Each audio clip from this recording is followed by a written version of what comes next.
అందరికీ నమస్కారం. అందరు ఎలా ఉన్నారు? అందరికీ ముందుగా దసరా మరియు విజయదశమి శుభాకాంక్షలు.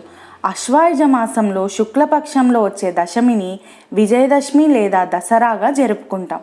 దసరా లేదా విజయదశమిని భారతదేశంలో విస్తృతంగా జరుపుకునే ఒక ముఖ్యమైన పండగ. మొదటి 3 యుగాలైన సత్యకృత, త్రేత, ద్వాపర యుగాల్లో మంచి చెడుపై విజయం సాధించిన సందర్భంగా జరుపుకుంటాం. శ్రీరాముడు రావణాసురుణ్ణి సంహరించి సీతమ్మని రక్షించిన కథతో పాటు దేవీ దుర్గమ్మ మహిషాసుని సంహరించి విజయాన్ని పొందిన కథ కూడా ఈ పండగకు ప్రాధాన్యతను ఇస్తుంది. భారతదేశంలో ప్రతి ప్రాంతంలో దసరా ఎలా జరుపుకుంటారో ఈ వీడియోలో తెలుసుకుందాం. దసరా పండుగను విజయదశమి అని కూడా పిలుస్తారు. ఈ 2 పేర్లు హిందూ పురాణాలలో చెడు మీద మంచి గెలిచిన ఘటనలకు సంకేతంగా ఉంటాయి. దసరా అనే పేరు సంస్కృత పదాలైన దశ అంటే 10 మరియు హర అంటే నాశనం లేదా ఓడించడం అనే అర్థం నుండి వచ్చింది. రాముడు 10 తలల రాక్షసుడైన రావణాసుని సంహరించడం వలన దసరా అనే పేరు వచ్చింది. విజయదశమి అనే పదం ఎలా వచ్చిందో తెలుసుకుందాం. విజయదశమి అనే పదం 2 సంస్కృతాల పదాల నుండి వచ్చింది. విజయ అంటే విజయము మరియు దశమి అంటే 10వ రోజు. ఇది ఆశ్వాయుజ మాసంలో 10వ రోజున జరుపుకుంటారు. ఇది నవరాత్రుల తర్వాత వచ్చే రోజు. మహిషాసురుడు త్రిలోకాధిపత్యం కోసం ఘోర తపస్సు చేసి బ్రహ్మదేవుని నుంచి అమరత్వం వరంగా కోరగా బ్రహ్మ ఆ వరం ఇచ్చే శక్తి తనతో లేదని చెప్పి మరొక వరం కోరుకో అని చెప్పాడు. అప్పుడు మహిషాసురుడు ఈ జగత్తులో ఏ పురుషుడు కానీ జంతువు కానీ తనను అంతం చెయ్యలేని వరం ప్రసాదించమని కోరాడు. అప్పుడు బ్రహ్మ తదాస్తు అని వరం ఇచ్చాడు. త్రిలోకాల ఆధిపత్యం కోసం అసురుల అధిపతి అయిన మహిషాసురుడు, దేవతల అధిపతి అయిన ఇంద్రుడు ఇరు వర్గాల మధ్య 100 సంవత్సరాల పాటు యుద్ధం జరిగింది. అసురుల చేతిలో ఓడిపోయిన దేవతలందరూ బ్రహ్మ దగ్గరకు వెళ్ళారు. అందరూ కలిసి విష్ణువు, శివుడు ఉన్న చోటికి వెళ్ళి జరిగిందంతా చెప్పి మహిషాసురుని అంతం చేసే పరిష్కారం చెప్పాలని విష్ణుమూర్తిని, శివుణ్ణి అడిగారు. విష్ణుమూర్తి మన అందరిలో ఉన్న శక్తిని ఉపయోగించి మన ఆయుధాలను తనకు ఇచ్చి ఒక స్త్రీ శక్తిని సృష్టించాలని ఆలోచించారు. బ్రహ్మ నుంచి బ్రాహ్మి, విష్ణువు నుంచి వైష్ణవి, శివుని నుంచి శివాని, ఇలా 3 రూపాల నుంచి ఒక దేవతామూర్తి ఏర్పడింది. అలా త్రిమూర్తులతో పాటు ఇంద్ర, సూర్య, అగ్ని, యమ అలా అవతరించిన దేవతల రూపాలన్నీ త్రిమూర్తుల నుంచి తయారైన శక్తి రూపంలోకి వచ్చి చేరాయి. అలా కలిసిన శక్తి చూడడానికి జ్వాలలు కక్కుతున్న అగ్ని పర్వతంలాగా అనిపించింది. అలా అందరి దేవతల తేజస్సుతో ఒక మహాశక్తి రూపం దాల్చింది. రూపం దాల్చిన ఆ మహాశక్తికి శివుడు తన శూలాన్ని, విష్ణువు తన సుదర్శన చక్రాన్ని, బ్రహ్మ ఒక పూసల తాడు, నీటి పాత్రను, ఇంద్రుడు వజ్రాయుధాన్ని, యముడు తన యమపాశాన్ని, సూర్యుడు తన కిరణాలని, ఇలా దేవతలందరూ వారి వారి ఆయుధాలకు ప్రతిరూపాలను సృష్టించి ఆ స్త్రీ శక్తికి 1000 ఇంతలుగా పెంచేటట్టు ఆయుధాలన్నీ తన వేల చేతులతో పట్టుకొని సింహం మీద దేవతల అందరి విజయధ్వనుల నినాదాలతో వెళ్ళి దేవతలందరూ ఇచ్చిన ఆయుధాలతో మహిషాసురు సైన్యాన్ని మట్టుపెట్టింది. మహిషాసురుడు మహిష ఆకారంలో, ఏనుగు ఆకారంలో, మహిష రూపంలో దుర్గామాతతో యుద్ధం చేశాడు. అప్పుడు దుర్గాదేవి రెట్టింపు శక్తిని ఉపయోగించాలని కుబేరుడి ఇచ్చిన పాత్రలో ఉన్న దైవిక పానీయం తాగింది. దానితో ఆమె కళ్ళు ఎర్రబడ్డాయి. మహిషాసురుడు తన కొమ్ములతో దాడి చేయగా దుర్గామాత ఒక్కసారిగా అతడి దాడిని అడ్డుకోవాలని మహిషాసురుణ్ణి తన కాళ్ళతో నొక్కిపట్టి ఒక్కసారిగా త్రిశూలంతో అతని శిరస్సుని ఖండించింది. అలా మహిషాసురుణ్ణి అంతం చేసింది. దేవతల అందరి కష్టాలు తీరిపోయాయి. 9 రోజుల భీకర యుద్ధం తర్వాత 10వ రోజు మహిషాసురుని అంతం చేసి విజయం సాధించడం వలన విజయదశమిని జరుపుకోవడం ప్రారంభించారు. అలా స్కంద పురాణం ప్రకారము, దేవీ పురాణం ప్రకారం దుర్గామాతను వివిధ పేరులతో కొలుస్తారు. ఇప్పటి వరకు దసరా, విజయదశమి అనే పేరు ఎలా వచ్చాయో తెలుసుకున్నాం. ఇప్పుడు వివిధ రాష్ట్రాల్లో ఎలా జరుపుకుంటారో చూద్దాం. ఉత్తరప్రదేశ్లోని వారణాసి, అయోధ్యలో రామలీల ప్రదర్శనలు, రామాయణ నాటకాలు వేస్తూ దసరా రోజు రావణుడు, మేఘనాథుడు, కుంభకర్ణుల దిష్టిబొమ్మలను దహనం చేస్తారు. మహారాష్ట్రలో ఆప్తా లీవ్స్ అంటే మనం బీడీ ఆకులు అని అంటాం. వాటిని మరాఠీ భాషలో సోనా లేదా బంగారం అని అంటారు. మనం షమి ఆకులు ఇచ్చి ఎలా అయితే జరుపుకుంటామో వాళ్ళు కూడా ఆప్తా ఆకులు ఇవ్వడం వలన అదృష్టం, మంచి జరుగుతాయని నమ్ముతారు. అక్కడ కూడా రావణాసుని యొక్క దిష్టిబొమ్మను దహనం చేస్తారు. మహారాష్ట్రలో కొన్ని ప్రాంతాల్లో షమి పూజ కూడా చేస్తారు. వెస్ట్ బెంగాల్లో కాళీమాతను చాలా బాగా కొలుస్తారు.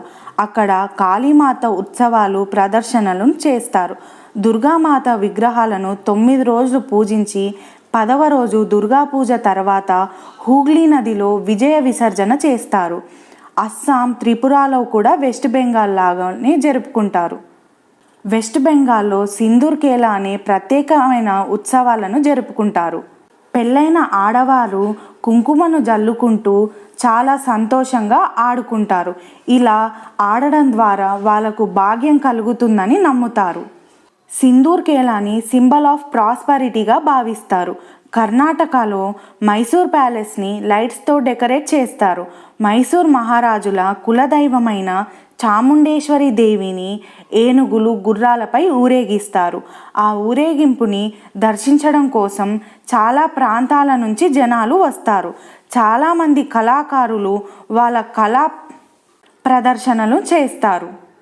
తమిళనాడులో దసరా పండుగని గోలు పండగ లేదా కోలు పండగగా జరుపుకుంటారు. బొమ్మలతో బొమ్మల కొలువు లేదా బొమ్మల కొలువును పూజిస్తారు. బొమ్మల కొలువులో ప్రత్యేకమైన బొమ్మలను అమర్చి పూజిస్తారు. దసరా రోజు చుట్టుపక్కల వారితో కానుకలను ఇచ్చిపుచ్చుకుంటారు.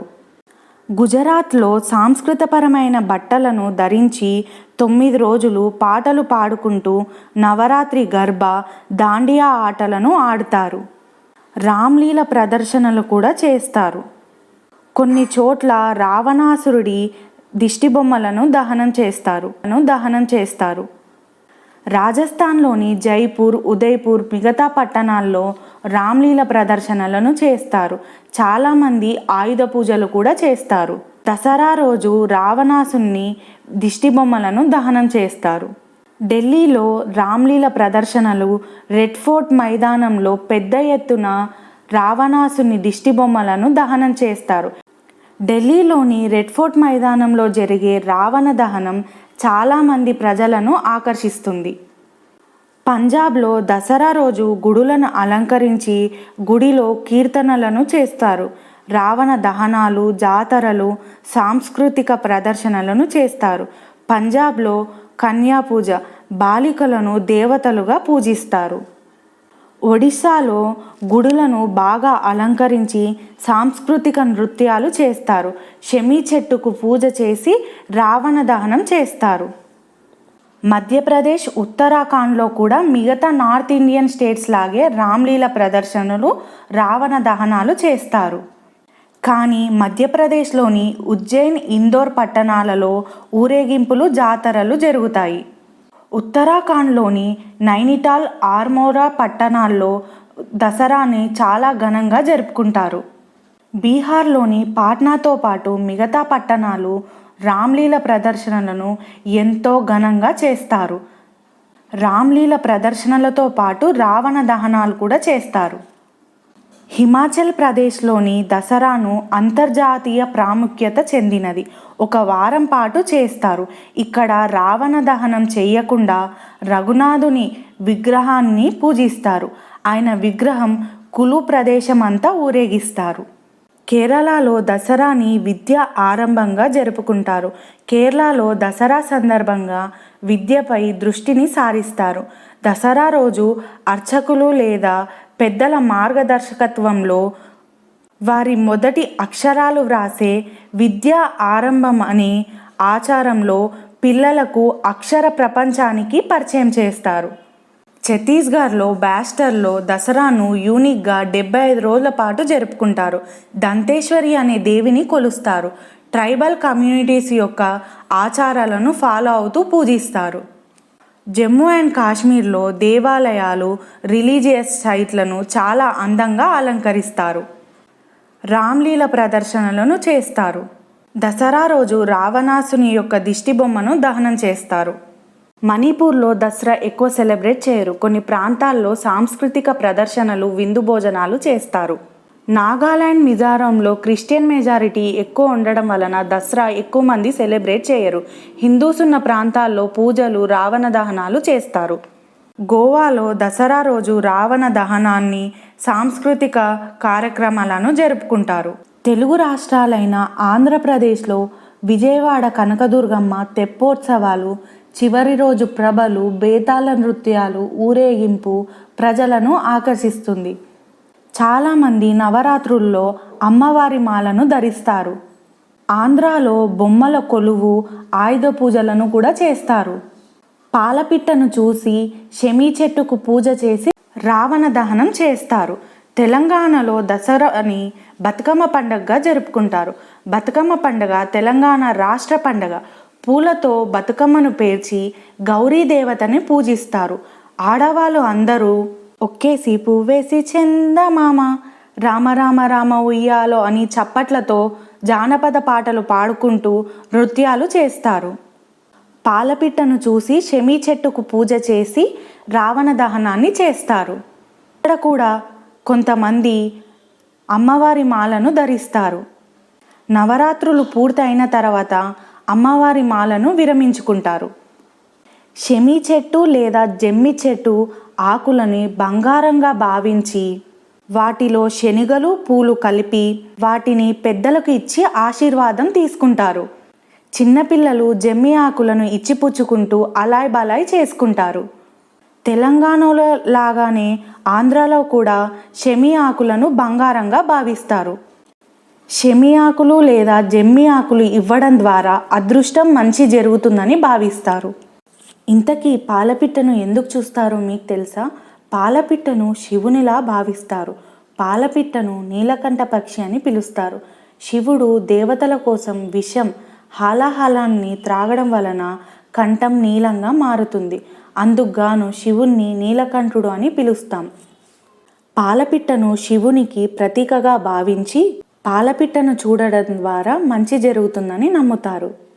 రాముడు విజయదశమి రోజు రావణ సంహారణం కోసం వెళ్ళేటప్పుడు పాలపిట్టను చూసి వెళ్తాడు. అందుకుగాను రామునికి విజయం చేకూరుందని నమ్ముతారు. అందుకే విజయదశమి రోజు పాలపిట్టను చూడడం ద్వారా విజయం లభిస్తుందని నమ్ముతారు.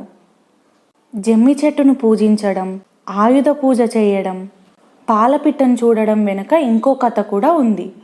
పాండవులు 12 సంవత్సరాల వనవాసం తర్వాత 1 సంవత్సరం అజ్ఞాతవాసం కోసం విరాట నగరానికి వెళ్ళినప్పుడు వారి ఆయుధాలను షమీ చెట్టులో దాచి వెళ్తారు. అజ్ఞాతవాసం పూర్తయిన తర్వాత వారి ఆయుధాలను తీసుకోవడానికి వెళ్ళినప్పుడు వారికి పాలపిట్ట ఎదురవుతుంది. షమీ చెట్టుకు పూజించి వారి ఆయుధాలను తీసుకుంటారు. దాని తర్వాతే కురుక్షేత్రంలో అధర్మాన్ని నశింపజేసి ధర్మస్థాపన చేశారని నమ్ముతారు. అదే కాకుండా పాండవులు అజ్ఞాతవాసానికి వెళ్ళేటప్పుడు వారి ఆయుధాలను షమీ చెట్టులో దాచి ఉంచుతారు. వాటిని రక్షించడం కోసం ఇంద్రుడు పాలపిట్టగా మారి వాటిని రక్షిస్తూ ఉండేవాడు అని కూడా చెప్తారు. సత్యయుగంలో దుర్గాదేవి మహిషాసుని సంహరించడం, త్రేతాయుగంలో రాముడు రావణాసుని సంహరించడం, ద్వాపర యుగంలో అధర్మాన్ని ఓడించి ధర్మ సంస్థాపన చేయడం వలన విజయదశమిని జరుపుకుంటామని చెప్తుంటారు. రావణాసురుని దిష్టిబొమ్మలు ఎందుకు దహనం చేస్తారంటే మనిషిలోని కామ, క్రోధ, లోభ, మోహ, మద, మాత్సర్య, మానస, బుద్ధి, చిత్త, అహంకారాలను అదుపులో ఉంచుకోకపోతే ఎంతటి వ్యక్తి అయినా నశించాల్సిందే. మనిషిలో సద్బుద్ధి, సత్యం, దయ, జాలి, మంచి మార్గంలో నడిస్తే ఎంతటి విజయాన్నైనా సాధిస్తాం. ఎత్ర నార్యస్తు పూజ్యంతే రమంతే తత్ర దేవతః, ఎత్రైతాస్తు నా పూజ్యంతే సర్వత్ర ఫలః క్రియాః. ఎక్కడైతే స్త్రీలు పూజించబడతారో అక్కడ దేవతలు కొలువై ఉంటారు. ఎక్కడ స్త్రీలు గౌరవించబడరో ఎంత మంచి చేసినా ఫలం ఉండదు. నవరాత్రుల్లో 9 రోజులు స్త్రీ శక్తిని పూజించేవారు సమాజంలో స్త్రీని గౌరవించలేకపోతున్నారు, రక్షించలేకపోతున్నారు. స్త్రీని గౌరవించండి, రక్షించండి. ఈ వీడియో గనక మీకు నచ్చినట్టయితే ఒక లైక్ చేయండి. మీకు ఎలా అనిపించిందో కామెంట్లో తెలపండి. తప్పకుండా సబ్స్క్రైబ్ చేసుకోవడం మాత్రం మర్చిపోకండి. Thank you for watching.